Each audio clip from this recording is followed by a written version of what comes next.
आज है 29 मई 2024 दिन बुधवार। Welcome back to clean news UP. चलिए देखते हैं उत्तर प्रदेश की 25 फटाफट बड़ी खबरों को। यमुना एक्सप्रेसवे पर 5 जगह मिलेंगे नाइट्रोजन पॉइंट और वाटर कूलर। प्राधिकरण ने किए खास बंदोबस्त। यमुना एक्सप्रेसवे पर सड़क हादसों को रोकने के लिए प्राधिकरण ने खास तैयारी की। ग्रेटर नोएडा से आगरा तक एक्सप्रेसवे पर 5 जगह नाइट्रोजन पॉइंट बनाए जा रहे हैं। इसके अलावा एक्सप्रेसवे पर वाटर कूलर लगाए गए। सफर करने वाले वाहन चालकों को तय समय सीमा में गाड़ी चलाने की अपील की गई, क्योंकि तेज वाहन चलाने से गाड़ी के टायर ज्यादा जल्दी गर्म हो जाते हैं और फट जाते हैं। नए एक्सप्रेसवे ने 3 घंटे के सफर को किया महज 15 मिनट का। भारत में सबसे अधिक आबादी वाला राज्य उत्तर प्रदेश अपने विशाल एक्सप्रेसवे नेटवर्क में एक और एक्सप्रेसवे जोड़ने की तैयारी में है। फरीदाबाद जेवर एक्सप्रेसवे जो अभी निर्माणाधीन है, इस क्षेत्र में कनेक्टिविटी और आर्थिक गतिविधियों को बढ़ावा देने के साथ साथ यात्रा के समय और दूरी को काफी कम करने का वादा करता है।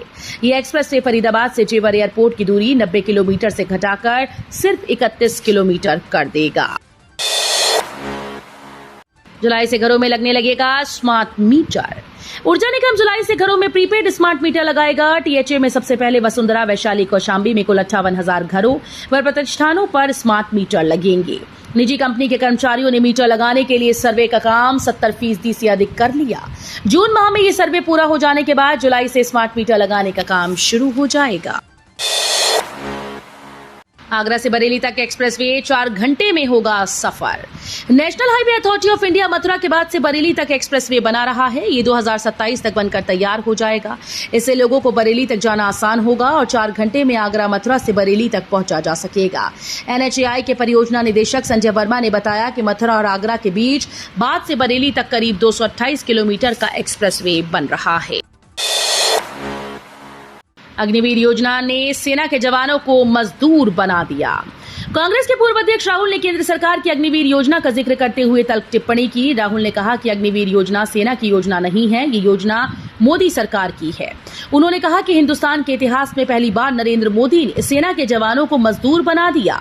उनको पेंशन देने, शहीद का दर्जा देने और कैंटीन देने के बजाय नरेंद्र मोदी ने हिंदुस्तान के युवाओं से कहा कि अगर आप गरीब घर के बेटे हैं और सेना में जाते हैं तो आपको ना पेंशन मिलेगी, ना कैंटीन, और अगर आप शहीद होते हैं तो आपको शहीद का दर्जा भी नहीं मिलेगा।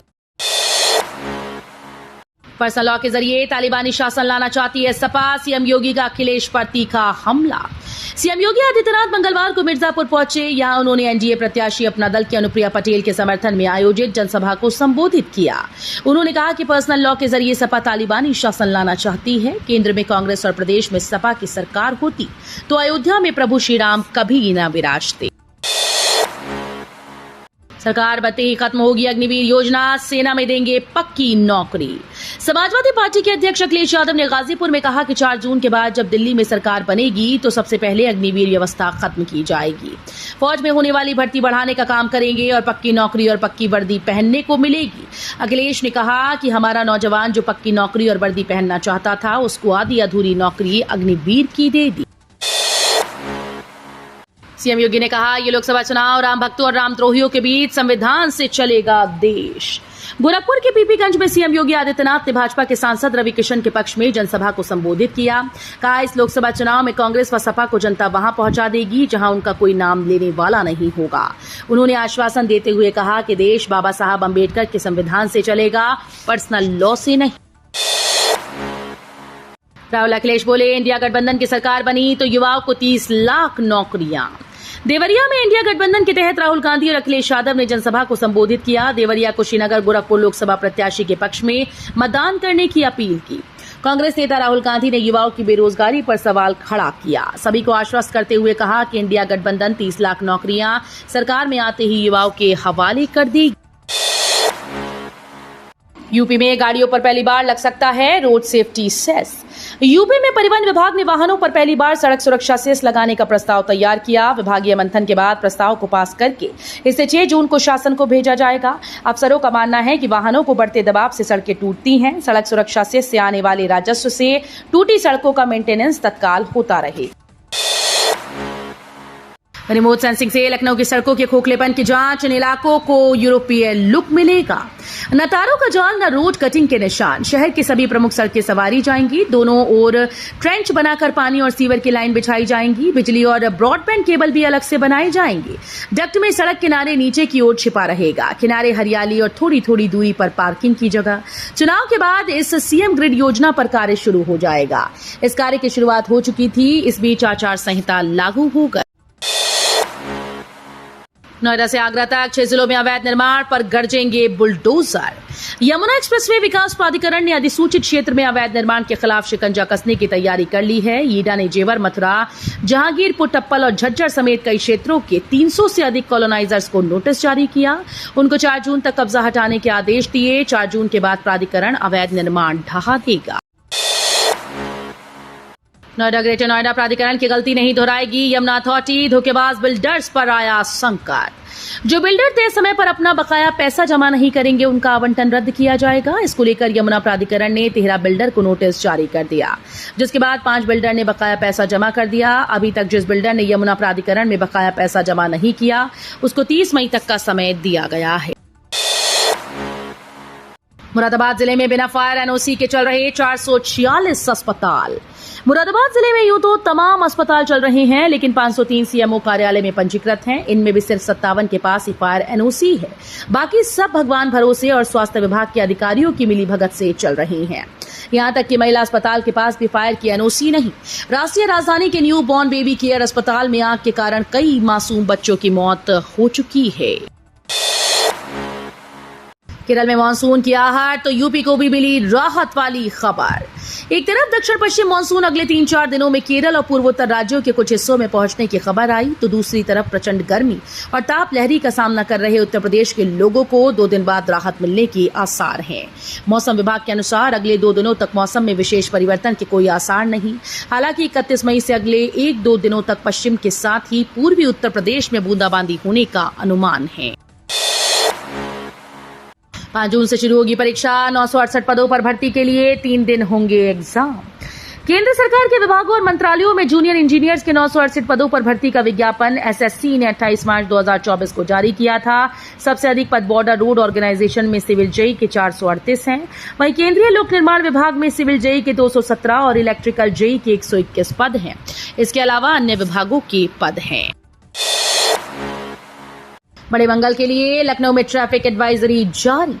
महाबली राम भक्त हनुमान जी की आराधना व पूजा अर्चना का विशेष दिवस ज्येष्ठ माह का पहला बड़ा मंगल आज है। इसे लेकर मंदिर तैयार है। मंदिर सुंदर रंग बिरंगी बिजली की झालरों से जगमग है। इस भीषण गर्मी में वीरवार हनुमान जी के दर्शन को सुगम बनाने के लिए लखनऊ के अलीगंज हनुमान मंदिर, हनुमान सेतु, हनुमान धाम, लेटे हनुमान, छाछी कुआं हनुमान मंदिर समेत अन्य मंदिरों में विशेष तैयारियां की गई हैं। बीएचयू की शिक्षा हुई महंगी, बुनियादी सुविधाओं की दरकार, युवाओं ने खुलकर रखी अपनी बात। मंगलवार को देश के सबसे हॉट सीट काशी में पहुंचा। सुबह 80 घाट पर आम मतदाताओं के साथ चर्चा की गई। इसके बाद दोपहर में बीएचयू कैंपस में युवाओं से बातचीत की गई। इस दौरान अन्य शहरों के रहने वाले छात्रों ने कैंपस में असुविधा और महंगाई समेत कई मुद्दे उठाए। युवाओं ने बीएचयू में छात्र संघ चुनाव और लाइब्रेरी में किताबों की कमी समेत कई मुद्दों को उठाया। 8 साल में नहीं निपटा अनुदेशक भर्ती विवाद, 1.5 लाख से अधिक अभ्यर्थी निराश। बेसिक शिक्षा परिषद के 45,000 से अधिक उच्च प्राथमिक और कंपोजिट स्कूल्स में शारीरिक शिक्षा विषय के 32,022 संशकालिक अनुदेशकों की भर्ती के विवाद का निपटारा 8 साल बाद भी न हो सका। 3.25 साल तक लड़ाई के बाद सुप्रीम कोर्ट ने नवंबर 2022 में ये प्रकरण हाईकोर्ट में वापस भेज दिया था, जहां पिछले 1.5 साल से एक बार फिर से मामला विचाराधीन है। बिजली विभाग ने जारी किया नया आदेश। इस डिवीजन में हर महीने नहीं आएगा बिल। लालगंज डिवीजन के बाद अब जल्द ही अन्य डिवीजन में मीटर रीडर 2 महीने की रीडिंग कर बिल तैयार करेंगे। दरअसल मीटर रीडर का दायरा अधिक होने पर वो रीडिंग करने में लापरवाही बरत रहे थे। इसे देखते हुए अब इसकी तैयारी की जा रही है। गांव में मीटर रीडर लापरवाही से बिल में लगातार आ रही खामियां आ रही थी। इससे उपभोक्ताओं को परेशान होना पड़ता था। बेस बनना तेज, जल्द शुरू होगा सड़क निर्माण। चौधरी चरण सिंह कांवड़ मार्ग गंगनहर की दाई पटरी पर कार्य ने गति पकड़ ली है। पटरी बनाने का काम युद्ध स्तर पर किया जा रहा है। करीब 700 करोड़ रुपए की लागत से बनाए जा रहे इस रोड के निर्माण में आने वाले अधिकांश पेड़ों का कटान किया जा चुका है। अब जमीन को समतल करने के साथ ही बेस बनाने का काम शुरू हो गया, जिसके बाद सड़क का निर्माण नजर आने लगेगा। शासन स्तर से कार्य पर लगातार नजर रखी जा रही है। टीटी बिना टिकट 230 यात्रियों से 88,750 रुपए का जुर्माना वसूल किया। भारतीय रेलवे बगैर टिकट यात्रा करने वालों के खिलाफ विशेष अभियान चला रहा है। ऐसे यात्रियों को घेराबंदी कर पकड़ा जा रहा है। कई यात्री चलती ट्रेन में टीटी को देखकर टॉयलेट में छिप गए। टीटी ने यात्रियों को देख लिया। पूरे कोच की जांच के बाद बाहर से आवाज लगाई तो यात्री ने दिया मजेदार जवाब, लेकिन टीटी भी कम नहीं, यात्री पर पेनाल्टी लगाकर ही उतरा। राम मंदिर को फिर मिली बम से उड़ाने की धमकी। डायल 112 पर आई कॉल। अयोध्या के राम मंदिर को एक बार फिर से उड़ाने की धमकी मिली। डायल 112 पर राम मंदिर को उड़ाने की धमकी भरी कॉल ने हड़कंप मचा दिया। पुलिस ने आरोपी की तलाश शुरू की तो जिस मोबाइल से कॉल की गई थी वो बंद मिला। पुलिस ने उसे घर से पकड़ा, तब पता चला कि वो 15 साल का किशोर है। पुलिस के मुताबिक वो मंदबुद्धि है। आरोपी किशोर के बारे में ग्रामीणों का कहना है कि मनबड़ नहीं है। इसका एक भाई था जो बाहर रहकर मजदूरी करता था। कुछ वर्ष पूर्व उसकी मौत हो गई, तभी से किशोर गुमसुम रहने लगा। सीएम योगी का विपक्ष पर तंज, बोले दंगाइयों की ठुकाई के लिए बुलाए जाते हैं पीएसी के जवान। सीएम योगी ने विपक्ष पर हमला करते हुए कहा कि इन्होंने दंगाइयों की रीढ़ तोड़ने वाली पीएसी की 54 कंपनी समाप्त कर दी थी। कहा कि हम आए हैं तो सभी कंपनीज को बहाल किया। अब देश के अंदर कहीं भी दंगा होता है तो दंगाइयों की ठुकाई करने के लिए उत्तर प्रदेश पीएसी के जवानों को बुलाया जाता है। पीएसी के जवानों के पहुंचते ही दंगाई ढीले पड़ जाते हैं, अपने अपने घरों में दुबक जाते हैं। दंगा शांत हो जाता है। जब दंगा शांत हो जाता है तो जनता कह पाती है कि पीएसी तो आई है, योगी जी थोड़ा बुलडोजर भी भेज देते तो इन दंगाइयों को ठीक कर देते। चुनाव के दौरान भड़काऊ भाषण देने पर 42 मुकदमे दर्ज। आचार संहिता उल्लंघन पर अब तक 153 मुकदमे। लोकसभा चुनाव के दौरान नेताओं की जबानी जंग अब मुसीबत का सबब बन सकती है। प्रदेश पुलिस ने चुनाव की आदर्श आचार संहिता के तहत भड़काऊ भाषण के 42 मुकदमे दर्ज किए, जिनमें से सर्वाधिक 6 मुकदमे गोंडा जिले में दर्ज हुए। चुनाव आयोग के मुताबिक लोकसभा चुनाव के दौरान प्रदेश में अब तक बिना अनुमति के सभा व भाषण करने, मतदाताओं को लुभाने के लिए नकदी बांटने, वाहनों में बीकन लाइट फ्लैग के दुरुपयोग व अन्य मामलों में 153 मुकदमे दर्ज हो चुके हैं। तो ये थी आज की 25 फटाफट बड़ी खबरें। अगर आपको न्यूज पसंद आई हो तो वीडियो को लाइक और शेयर जरूर करें। धन्यवाद।